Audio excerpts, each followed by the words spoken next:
Ya, Assalamualaikum warahmatullahi wabarakatuh. Kami dari kelompok 2 ingin menjelaskan rincian dari hasil wawancara serta diskusi kami. Dalam video kali ini, kami ingin membandingkan antara produsen kebab dan pabrik tahu serta melihat seberapa besar dampak dari pandemi COVID-19 saat ini yang beranggotakan sebagai berikut.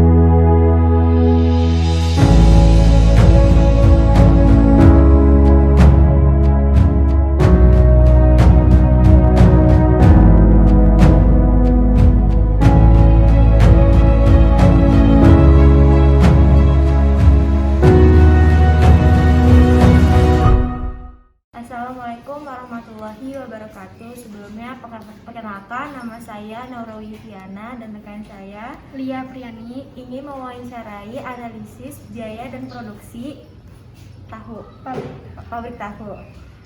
Sekarang saya ingin mewawancarai bapaknya. Assalamualaikum Bapak. Bapak dengan nama siapa? Pak Adi. Pak Adi. Bapak, sejak kapan usaha pabrik tahu ini beroperasi atau berdirinya? Tahun 2010 ya. 2010. Berapa modal yang dibutuhkan dalam memulai usaha tahunnya, Pak? Ya saat itu maksudnya modal apanya nih? Oh dari mulai awal Iya. pabrik apa? Kebetulan ini cuma meneruskan dari mertua ya. Oh, Jadi sudah berdiri, cuman dulu pengelolaannya kurang bagus ya. Jadi kita ambil alih, dikelola dengan manajemen yang rapi, itu akhirnya ada peningkatan juga. alhamdulillah. Kalau modal tersebut tadi dari Bapak pribadi atau ada dari luar lagi, Pak? Ya awalnya sih biasa cari pinjaman. Awalnya mungkin karena kurang bagus manajemen, akhirnya ketagihan minjem begitu. Ternyata ada profitnya, ya kita sisihkan dan tidak bergantung pada pinjaman, akhirnya mandiri gitu, modalnya. Kalau boleh tahu, berapa jumlah produksi tahu sebelum dan sesudah masa pandemi, Pak? Kayaknya stagnan ya, jadi nggak pengaruh nih untuk jadi tidak pengaruh pandemi atau situasi apapun karena ini produk ini ya sangat disukai karena murah gitu. Jadi nggak ada perbedaan Pak dari sebelum sama sesudah tuh stabil aja itu? Stabil aja. Oh, stabil. Cuman dampak di ini aja di harga kenaikan kedelai kan Kedelainya. karena impor ya. Oh, iya. Jadi bergantung dolar, kalau dolarnya naik atau ini pasti mahal gitu. Di kedelainya ya berarti. Berarti kacang kedelai itu sempat mempengaruhi ya saat memproduksi tahu. Udah pasti. Karena untuk di tingkat pedagang konsumen kan beda lagi, kalau kita naikin ya nanti harga jual ke konsumennya juga kadang-kadang kurang bagus nih, mau taunya murah gitu. Padahal harga kedelainya itu melambung terus, Melambung, makanya ya. sering berubah lah ya. Ya. Kalau tadi saya boleh tahu ampas dari tahu kedelainya itu dijual lagi atau gimana, Pak? Iya, kebetulan untuk peternak sapi. Dijual lagi ya? Iya. Itu dijualnya per karung sekilo gitu apa gimana, Pak? Ya karena ini udah dari dulu ya, ini jadi kita rubah ini dia langsung kita rubah drastis, nggak mau gitu. Istilahnya ya kita bertahap aja nih. Dari awal mulai taruhlah per karung dari mulai 15 terus berapa kita naikin per karungnya udah 20 gitu. Tapi kalau untuk pembeli baru kita hargain per saringan. Per saringan itu artinya per satu ember itu ya perebusan, nanti kan disaring. Pengiriman ada yang keluar dari daerah sini nggak Pak? Misalnya kayak Paling sampai Citaro. Oh, Citaro paling Pedagangnya, tergantung pedagangnya. Oh. Jadi berdasarkan pedagang, nanti kan sesuai takaran. Karena 150 ya. 150 ancak tuh kita bikin jadi 6 kali perendaman ya.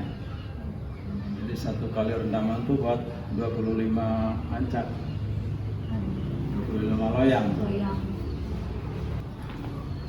Tapi kalau dari pembeli biasanya suka ada yang kayak nggak jadi buat beli gitu guys Pak, kayak di cancel gitu. Ya kemungkinannya kecil ya, ataupun kalau dia itu mah situasional aja ya. Jadi kalau mereka, oh kok nggak jadi beli ya? Alasannya yang rasional apa? Misalnya ada dia kedukaan atau mati apa? Ya kita coba tawarin ke pelanggan lain. Oh, bisa dialihin gitu Pak. Ya.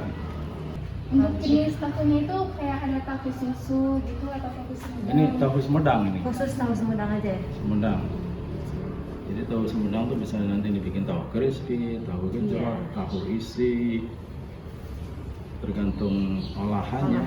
Atau catering, misalnya catering ke rumah sakit, catering rumah sakit juga ada langganan di sini. Oh, ada. RCT. Sama catering restoran. Tapi melalui pedagang, nanti kan pedagang anterin ke sana. Mungkin segitu saja Pak wawancara dari kami. Sebelumnya mohon maaf yang mengganggu. Ini Iya. terima kasih banyak atas waktunya Pak ya. Sama-sama. Assalamualaikum warahmatullahi wabarakatuh.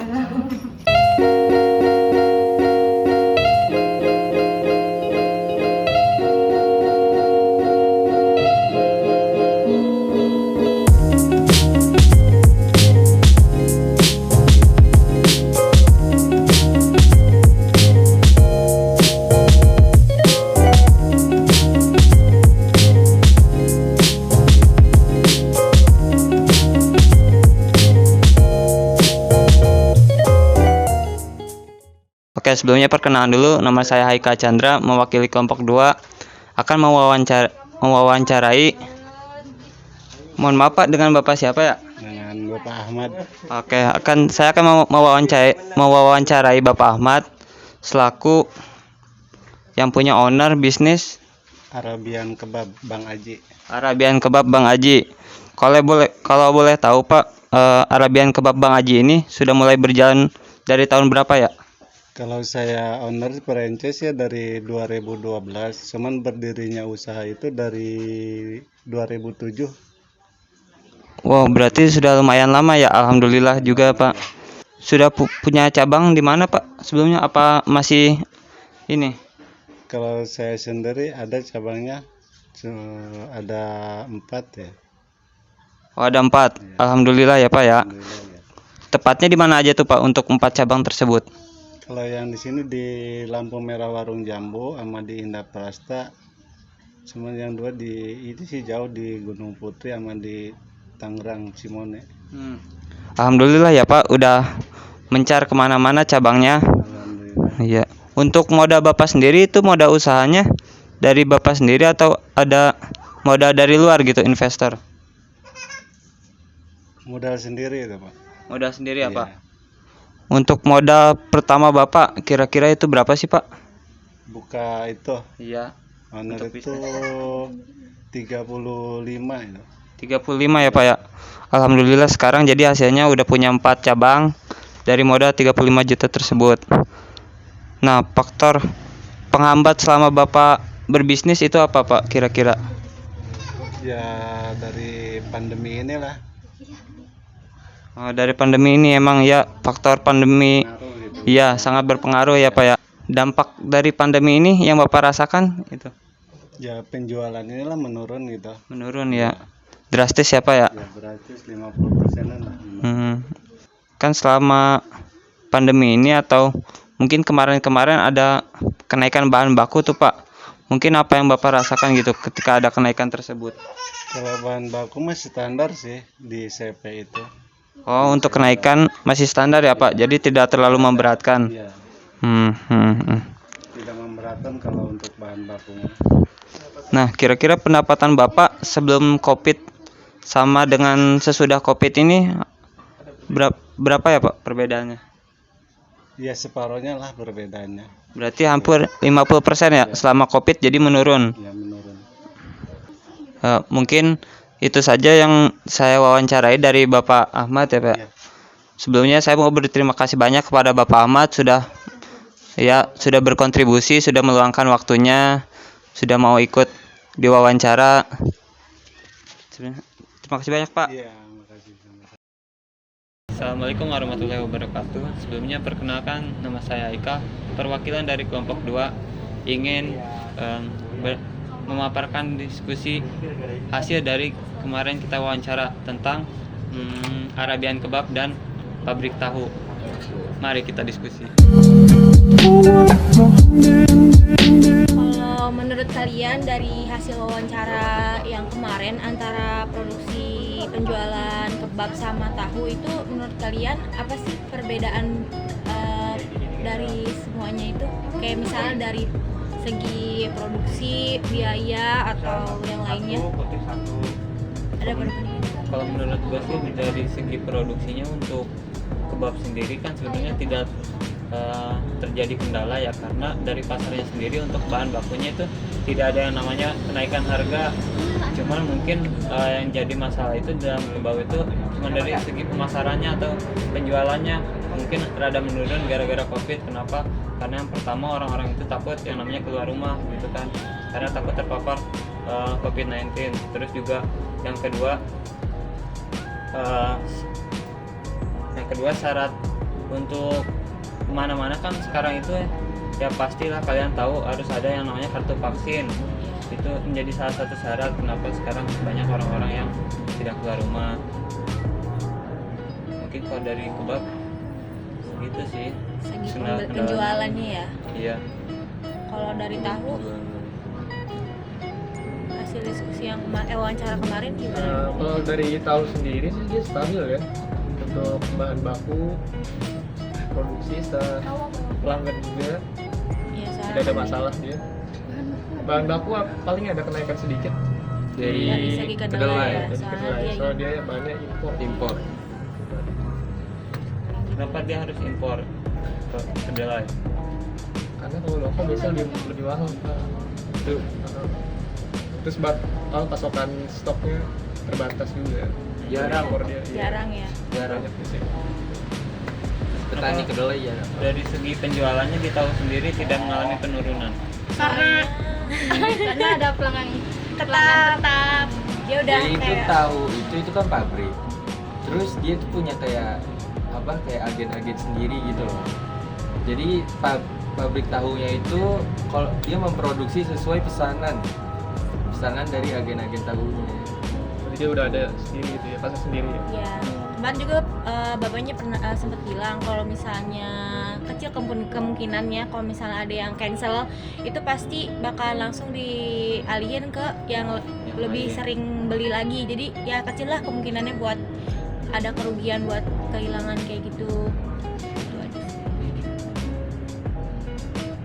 Jadi juga kan tahu kan ini bahan pokok masyarakat yang sering dibeli buat bahan makan kan, buat bikin tahu gorengan gitu kan. Itu pasti tidak mengalami penurunan sih, Iya. soalnya yang namanya tukang gorengan kan biasanya selalu ada tuh tahu-tahu, Iya. apalagi yang namanya GU. Nah. Mereka kan selalu pasti walaupun masa pandemi tetap memproduksi gitu. Jadi dari pabriknya sendiri pasti tidak mengalami penurunan. Mungkin perbedaannya itu doang sih. Terus juga kalau misalnya dari segi penjualan sebenarnya yang mempengaruhi itu salah satunya itu tempatnya juga. Mungkin di sini kan Arabian kebab juga kenapa sempat mengalami penurunan karena dia itu menjual di tempat yang dimana terdapat banyak mahasiswa gitu, sedangkan ketika COVID-19 ini sedang berlangsung Sepi. mahasiswa itu sekarang Belum sepi masuk gitu. ya, Sedang kembali kampung halamannya masing-masing gitu, sedang berada di rumahnya. stay at home Nah, jadi jarang. ya banyaknya dari mahasiswa yang dekat dengan kedai kebab itu sekarang ya sedang pulang. Terus kayak lebih sayang nggak sih kalau mereka beli yang kayak gitu, kayak kan misalnya harganya tuh kayak sekitar 15-20. Mereka lebih mikir kayak lebih mending milih makanan yang langsung berat gitu kan, nasi atau yang lain-lain gitu kan pasti. Pasti mereka juga mikirin yang relevan untuk mereka sendiri, terus ya seperti apa sih. Nah sedangkan kebab sendiri itu tidak relevan dengan kantong-kantong mereka gitu, apalagi di masa-masa pandemi sekarang. Harga 15.000 kan, mungkin kalian pikir bisa makan buat apa gitu, lebih kenyang juga timbang kebab. Tapi beda cerita ketika memang kondisi finansial kita lagi membaik gitu, kondisinya juga sudah tidak covid lagi, mungkin banyak kemungkinannya kita bisa beli itu. Jadi saat pandemi saat ini, toko-toko lain ataupun UMKM lain memberi potongan atau diskon ya di saat Jadi menarik pelanggan. Iya, Iya. menarik perhatian pelanggan biar kalau kebab Arabian ini tidak, makanya dia mengalami penurunan yang signifikan dari segi penjualan. Gitu aja sih. Dari pabrik tahu juga, dia juga mendapat tambahan keuntungan dari hasil tahunya itu bisa Iya. dijadiin pupuk. sari-sari Sari-sari tahunya buat itu makan Pangan sapi. sapi, kelinci. tidak nggak ada bahan yang harus kebuang Iya. gitu jadinya. Nggak ada bahan yang Nggak ada bahan sia-sia ya. Iya, nggak ada yang semuanya kebuang. berguna.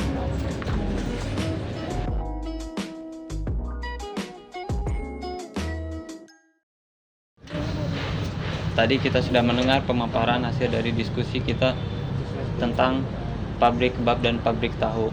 Nah, kesimpulan dari wawancara tersebut adalah kita bisa menilai hasil dari finansial atau ekonomi dari kedua pabrik, di mana salah satu pabrik yaitu pabrik kebab mengalami penurunan penjualan. Kenapa? Karena beberapa faktor. Yang pertama, emang karena tempatnya yang kurang strategis karena banyak mahasiswa yang pulang kampung. Juga yang kedua di sini penurunannya karena masalah harga, karena bagi mahasiswa tersebut yang relevan untuk mereka itu sekarang bukan kebab tapi lebih kepada apa yang mereka butuhkan untuk makan sehari-hari gitu.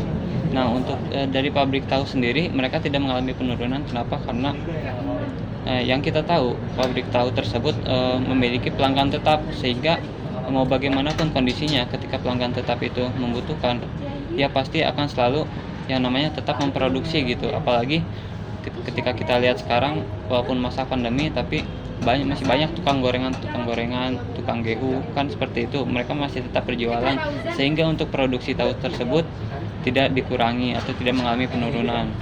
Sekian yang bisa saya simpulkan dari hasil wawancara kita kemarin dari kelompok 2. Terima kasih sebelumnya. Wassalamualaikum warahmatullahi wabarakatuh.